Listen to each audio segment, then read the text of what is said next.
Greetings, everybody. Dr. Joe Dispenza here.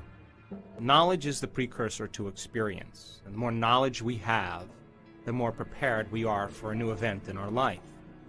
And if we can assign more meaning behind what we're doing, we always gain greater value.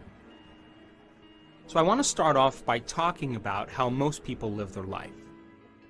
It is a fact scientifically that your brain is organized to reflect everything you know in your life. Your brain is a record of all the things you've learned intellectually and all the things that you've experienced in your life. In other words, your brain is an artifact. Now, most people wake up in the morning and they think about their problems, they think about themselves, and they begin to anchor themselves into certain feelings and emotions that reaffirm their personality. And since those feelings and emotions are the end product of past experiences, because that's what emotions are, then people begin to ground themselves chemically into the past. So then they think neurologically within the circuits of their brain that are connected to the past, and they feel emotionally and chemically within the boundaries of those past experiences. And so then most people's personality or their state of being is defined by the past. And if thoughts are the language of the brain and feelings are the language of the body, then how most people are thinking neurologically and feeling chemically are causing them to function as a predictable self tied to the past. Now, we can call that, for the most part, our past-present reality. Because once we anchor consciousness into the brain and body and into a state of being, then we could say then our behaviors, choices, the experiences that await us, and how they are going to feel will become very predictable. And so people tend to think the same thoughts, they make the same choices, they demonstrate the same behaviors that create the same experiences, all for the familiar emotion that's called the old personality or the old self. Now, this CD is about defining yourself as a vision of the future instead of a memory of the past. So then in order for you to go from the old self to the new self, one of the ingredients that helps you to do that is consciousness. Now, consciousness is awareness, and awareness is paying attention and noticing. So the more conscious you are of your unconscious self, the less unconscious you will go during the course of your day. Now, I picked two very specific times for these meditations. The first thing, when you wake up in the morning, I'm going to ask you to do the morning meditation because your brain chemistry is changing from melatonin to serotonin, and along with that, your brain waves are changing from delta to theta to alpha to beta, from your subconscious to your conscious. The door to the subconscious mind opens in the morning. So if you begin to think about a new reality for yourself, you begin to think about a new experience that you would like to have, if you begin to contemplate a new way of being, and you begin to take some time out of your busy life and think about some future experience that awaits you, the mere process of thinking and contemplation is the building process neurologically in your brain. And so we are going to ask you to think about a future reality that you may want to experience, some change in yourself that you would like to embrace, some type of event that awaits you in the quantum field. As you begin to think about and speculate a new future event, the frontal lobe turns on. That's the crowning achievement of the human being. It's the creative center. And as you begin to ask the what-if questions, the speculative questions, what would it be like? How would it be? What future awaits me? What do I want? As you ask those frontal lobe questions, because the frontal lobe is connected to all other parts of the brain, like a great symphony leader, it begins to look out over the entire landscape of the brain and it begins to select different networks of neurons that are connected to the things you've learned intellectually and the things that you've experienced as an event in your life. As the frontal lobe begins to call up all these different circuits, it begins to seamlessly piece them together to create a new level of mind. And as you begin to remind yourself of that future event, there'll come a moment when you'll get a vision or a symbol or a picture in your mind, and we would call that an intention. And as you begin to force your brain to fire in new sequences and new patterns and new combinations, you're beginning to reorganize the circuitry in your brain to begin to change the brain to look like that future event has already occurred.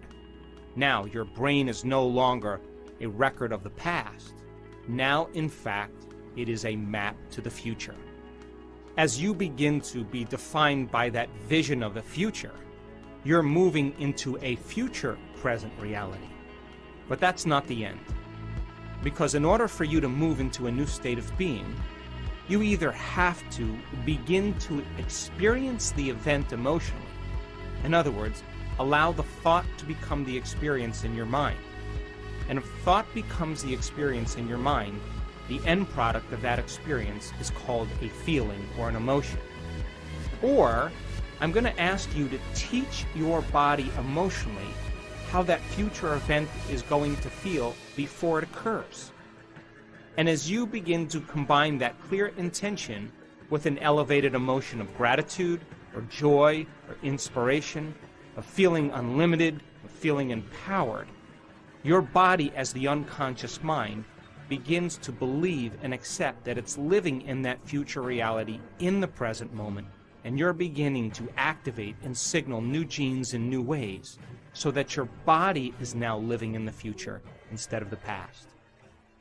So as the body moves into a new future present reality, your biology begins to change because now you're in a new state of being.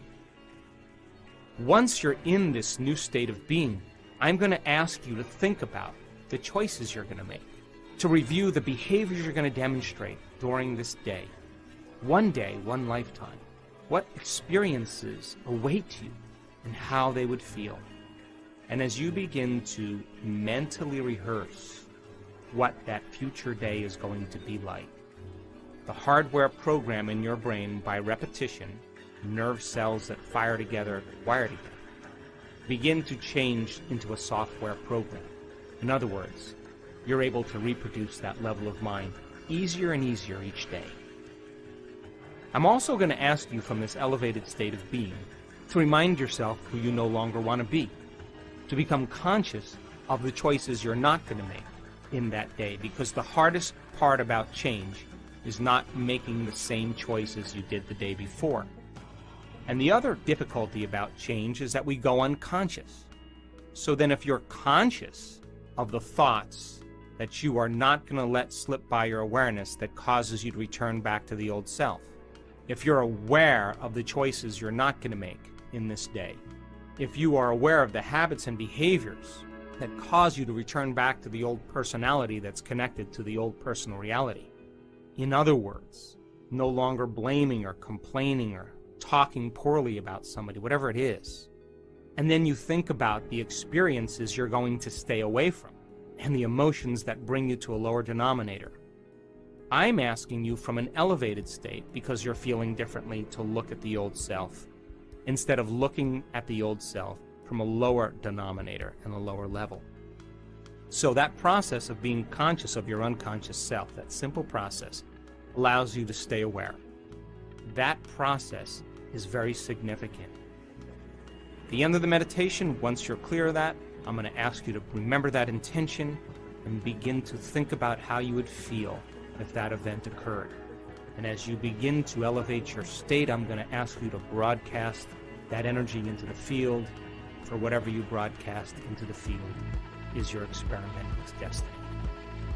Then we will move back into that state of being one more time, and meditation will be over, and I'm going to ask you to get up as somebody else. The second meditation is a meditation for self-correction. We will already be moving into different brain waves as nighttime comes along. Your analytical mind will slow down, your brain chemistry will change, your brain waves will change slowly from beta to alpha. And so this will be a simple meditation for you to review how you did during the day. Now, I want you to do this meditation just before you fall asleep at night. I want you to sit up in your bed or sit up next to your bed, and I want you to go through the meditation, and when you finish the meditation, it would be best if you could just lay down and fall asleep. That way, you're programming your autonomic nervous system and your subconscious mind even further into your future.